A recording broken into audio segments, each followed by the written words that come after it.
cruel, fría, desalmada.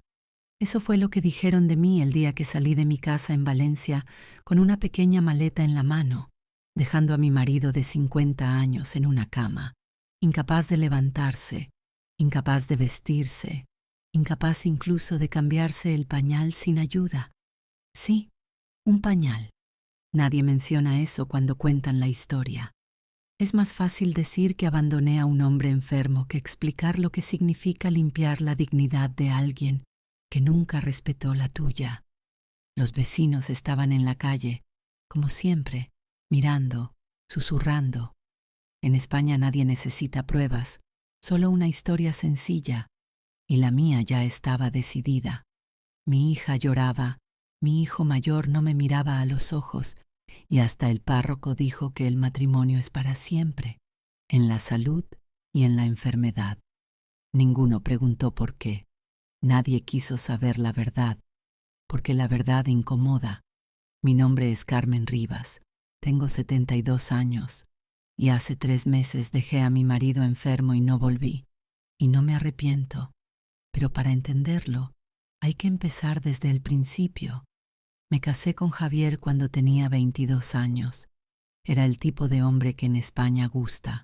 Tranquilo, trabajador, respetado, empleado fijo en un banco, familia decente. Mi madre decía que había tenido suerte. Mi padre decía que estaba asegurada. Yo les creí. Los primeros años fueron tranquilos, sin gritos, sin escándalos, sin drama. Y ese fue el problema, porque no hay nada más peligroso que una vida que parece perfecta desde fuera. Al principio eran detalles, pequeños. Si yo contaba algo, él sonreía y corregía. No fue así exactamente. Y repetía la historia como si yo exagerara. La gente reía. Yo también. Parecía insignificante. Luego vino el dinero. Dijo que él lo manejaría todo, que era mejor con números. Luego las decisiones. Qué comprar, a dónde ir, con quién vernos. Todo pasaba por él. Y yo decía que sí, porque no parecía control, parecía orden. Tuvimos 3 hijos. Desde fuera éramos una familia perfecta. Comidas los domingos, Navidad en familia, fotos bonitas. En España eso es suficiente para que nadie haga preguntas. Decían que yo era afortunada porque él no bebía, no engañaba, no gritaba. Y lo peor es que empecé a creerlo, porque cuando todos repiten la misma historia, acabas viviendo dentro de ella. Pero dentro de casa era distinto. No gritaba, no lo necesitaba. Tenía otra forma. Si la comida no era perfecta, silencio. Si yo estaba cansada, una mirada. Si enfermaba, molestia. Nunca levantó la mano, nunca hizo falta. Aprendí a hablar menos, luego aún menos, hasta desaparecer. Aprendí a leer su humor antes de que entrara por la puerta, a pedir perdón sin saber por qué. Me volví fácil, silenciosa, invisible. Pasaron los años, luego décadas. Los niños crecieron y se fueron, y entonces todo se volvió más claro, porque ya no había público, solo él y yo, y el hombre que nadie más veía. Dejé de sentirme persona. Era función, cocinar, limpiar, recordar, mantener. Y lo más extraño es que me quedé, no porque no pudiera irme, sino porque ya no sabía cómo hacerlo. Hasta que una mañana todo cambió. Lo encontré en el baño, en el suelo, la cara torcida, las palabras rotas. Llamé al 112. Fui con él en la ambulancia. Esperé 3 días en el hospital. Y aquí viene lo que nadie espera que diga. Tenía miedo de que muriera. No porque fuera un buen marido, sino porque no sabía quién era yo sin él. Sobrevivió, y ahí empezó la verdadera historia. Pensé que lo peor había pasado. Me equivoqué. Lo peor empezó cuando volvió a casa. Los médicos dijeron que había tenido suerte. Un ictus, no el que te mata, el que te deja. Más lento, más débil, dependiente.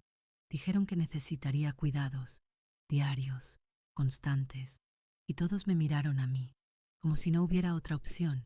Y asentí antes de que preguntaran. Claro que sí. Eso era lo que llevaba 50 años haciendo. No lo pensé. Solo volví a mi papel. Los primeros días fueron agotadores. Levantarlo, darle de comer, cambiarle el pañal, limpiarlo, moverlo. Él odiaba todo eso, no el dolor, no la debilidad, la pérdida de control. Lo veía en sus ojos cada vez que dependía de mí, y al principio sentía algo extraño, importancia, como si por fin yo fuera necesaria, como si ahora sí me viera. Duró 4 días. El 5.º día le llevé el desayuno, puré, como dijeron los médicos. Lo miró y dijo, está frío. Así, sin más, sin gracias, sin nada, solo queja. Le dije que lo calentaba. No sabes hacer nada bien, murmuró. Y en ese momento algo en mí se tensó, pero lo empujé hacia abajo. Como siempre, arregla, no reacciones, hazlo mejor. Pero eso era solo el inicio, día tras día lo mismo. Si era lenta, suspiro. Si olvidaba algo, mirada. Si ayudaba demasiado, se enfadaba. Si no ayudaba, peor. No había forma correcta. Nunca la hubo. Y por primera vez lo vi claro. Nada había cambiado, solo que ahora yo hacía el doble. Y seguía sin ser suficiente. Pensé que lo peor había pasado en el hospital. Me equivoqué. Lo peor empezó cuando volvió a casa. Los médicos dijeron que había tenido suerte, un ictus, pero no el que te mata, sino el que te deja aquí, más lento, más débil, dependiente. Dijeron que necesitaría cuidados diarios, constantes, completos, y cuando lo dijeron, todos miraron hacia mí, como si no hubiera otra opción. Ni siquiera preguntaron. Yo asentí antes de que alguien abriera la boca. Claro que sí. Eso era lo que llevaba haciendo toda mi vida. No lo pensé, no lo cuestioné. Simplemente volví a ser quien siempre fui. Los primeros días fueron agotadores. Levantarlo de la cama, sostener su peso, ayudarlo a caminar, darle de comer, limpiarlo, cambiarle el pañal como a un niño, pero sin la ternura que acompaña a un niño, porque él no era un niño, era el mismo hombre, solo que ahora no podía ocultarlo detrás de su postura firme y su voz segura. Lo odiaba, no el dolor, no la debilidad. Odiaba necesitarme. Lo veía en sus ojos cada vez que tenía que llamarme para algo que antes hacía solo. Y al principio sentía algo extraño, importancia, como si por fin yo fuera visible, como si por fin yo importara. Pensé que tal vez eso nos acercaría, que tal vez ahora me vería de otra manera. Duró exactamente 4 días. El 5.º día le llevé el desayuno, todo preparado como indicaron los médicos. Textura blanda, temperatura adecuada. Lo coloqué frente a él, lo ayudé a incorporarse. Miró el plato, luego me miró a mí. Está frío, dijo, así, sin más, ni gracias, ni reconocimiento, solo una queja. Le dije que lo calentaría. Negó con la cabeza. No sabes hacer nada bien. Esa frase no era nueva, pero ese día sonó distinta, más clara, más pesada, como si por primera vez no pudiera disfrazarla de algo normal. Sentí algo en el pecho, no dolor, algo más seco, pero lo empujé hacia abajo, como siempre. Arregla, corrige, mejora, no reacciones. Eso es lo que había aprendido, pero aquello solo fue el inicio. Día tras día, la misma dinámica volvió, intacta. Si tardaba demasiado, suspiraba. Si olvidaba algo pequeño, su mirada lo decía todo. Si lo ayudaba demasiado, se irritaba. Si no lo hacía, decía que no me importaba. No había forma correcta. Nunca la hubo. Y por primera vez lo vi con una claridad incómoda. Nada había cambiado. Nada. Solo que ahora yo hacía el doble y seguía sin ser suficiente. Una noche lo ayudaba a acostarse. Mi espalda ya dolía, mis manos temblaban un poco por el cansancio.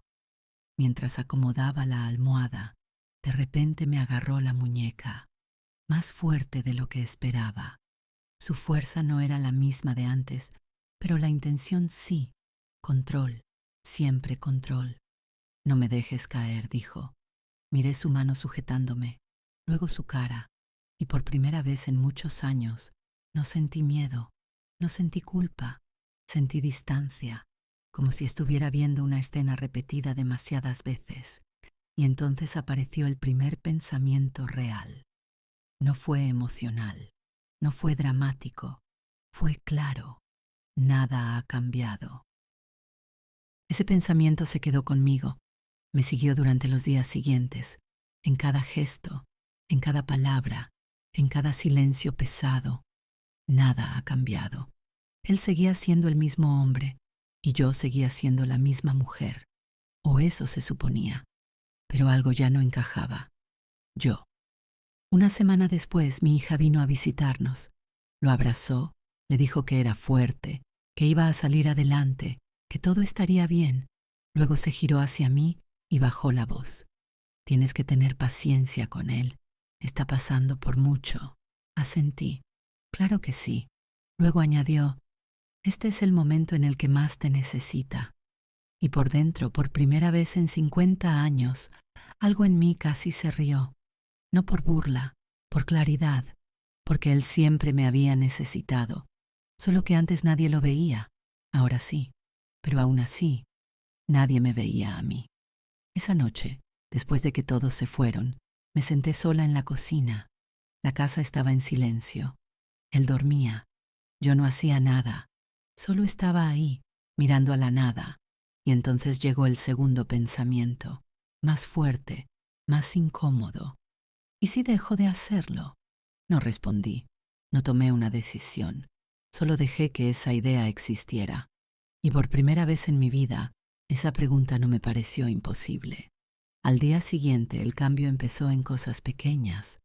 Me desperté y no corrí inmediatamente a su habitación.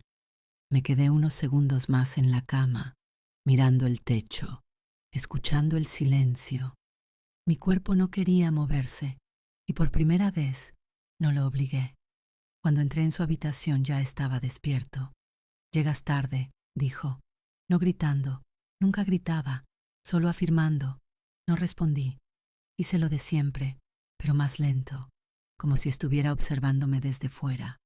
Los días empezaron a mezclarse, la misma rutina, las mismas palabras, pero ahora yo veía todo, cada detalle, cada ausencia de agradecimiento, cada gesto de desprecio disfrazado de normalidad. Y una tarde, mientras le daba de comer, dejó de repente de hacerlo. Así no, dijo. Cambié. Lo estás haciendo mal. Limpié. Eres demasiado lenta. Y entonces soltó la cuchara. Déjalo. Y yo me quedé mirándolo. De verdad, sin filtrar, sin justificar, sin explicar. Y por primera vez no vi a mi marido. Vi a un hombre que nunca había estado satisfecho. Nunca, ni una sola vez. Y algo dentro de mí, muy profundo, empezó a romperse. Sin ruido, sin drama. Pero definitivamente, el cambio no fue repentino. No hubo un momento dramático ni una decisión clara. Simplemente dejé de ignorar lo que llevaba años dentro de mí. Empezó en detalles tan pequeños que casi pasaban desapercibidos. Una mañana desperté y no me levanté inmediatamente. Me quedé en la cama unos segundos más, mirando el techo, escuchando el silencio de la casa. Mi cuerpo estaba pesado, como si por fin dejara de obedecer órdenes que no eran mías. Normalmente ya estaría de pie, pensando en lo que tenía que hacer, pero esa mañana no. Cuando entré en su habitación, él ya estaba despierto, mirando hacia la puerta. Llegas tarde, dijo, como siempre, sin emoción, sin duda. Yo no respondí, solo me acerqué y lo ayudé a incorporarse. Mis movimientos eran los mismos, pero algo en mí ya no estaba dentro de ellos. Era como si observara a otra mujer haciendo lo que yo había hecho durante 50 años. Los días empezaron a mezclarse, mismo horario, mismos gestos, mismas palabras, pero ahora yo veía todo, la ausencia total de gratitud, el tono constante de exigencia, el silencio pesado que nunca era paz, siempre era presión. Una tarde, mientras le daba de comer, su mano temblaba y yo sostenía la cuchara. No así, dijo. Ajusté. Lo estás haciendo mal, corregí. Eres demasiado lenta. Aceleré, y de pronto dejó de comer. Déjalo. Puse la cuchara sobre la mesa y lo miré. De verdad, sin filtro, sin costumbre, sin miedo, y por primera vez no vi a mi marido. Vi a un hombre que nunca había estado satisfecho. Nunca. Ni en los mejores años, ni en los peores, ni ahora. Ese pensamiento no se fue, se quedó conmigo y empezó a cambiar algo profundo. Al día siguiente olvidé traerle el agua. No fue a propósito, simplemente lo olvidé. Cuando me la pidió, me quedé quieta unos segundos, tratando de entender si realmente había cometido un error o si simplemente estaba repitiendo el mismo patrón de siempre. Fui a la cocina, llené el vaso y regresé. Lo tomó sin mirarme, sin decir nada, y en ese momento entendí algo que me atravesó como un golpe limpio. Si lo hago todo bien, nada cambia.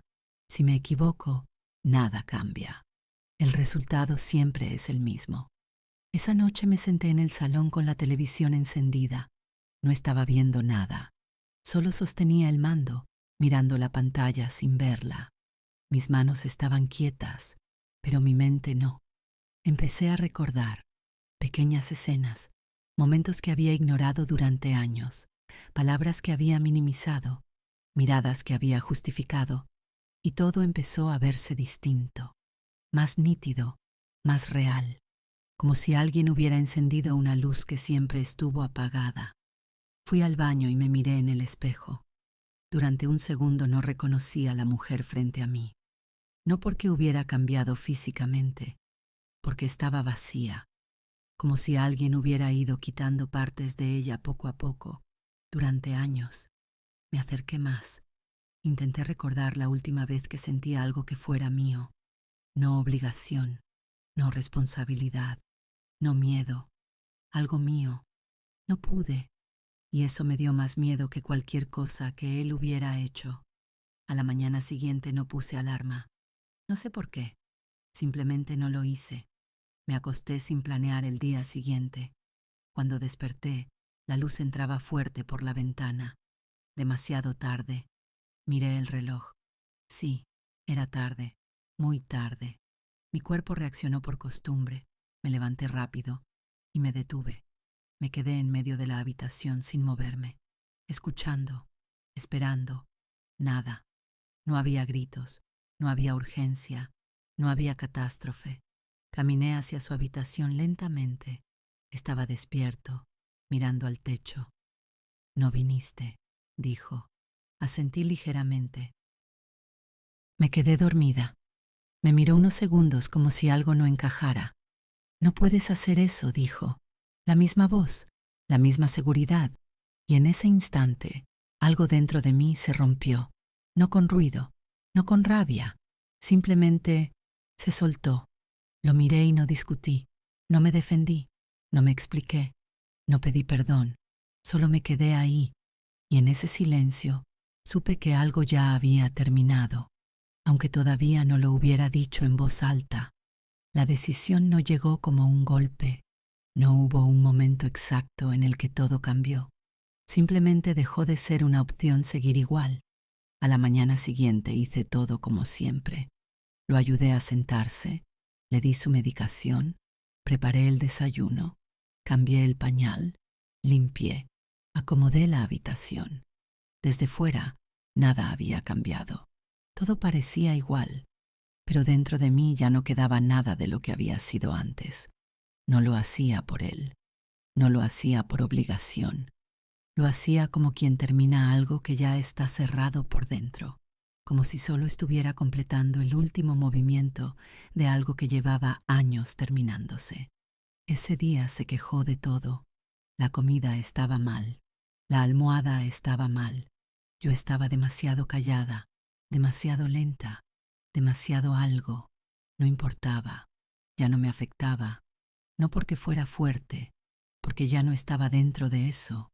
Esa fue la diferencia. Por la tarde entré en el dormitorio y abrí el armario.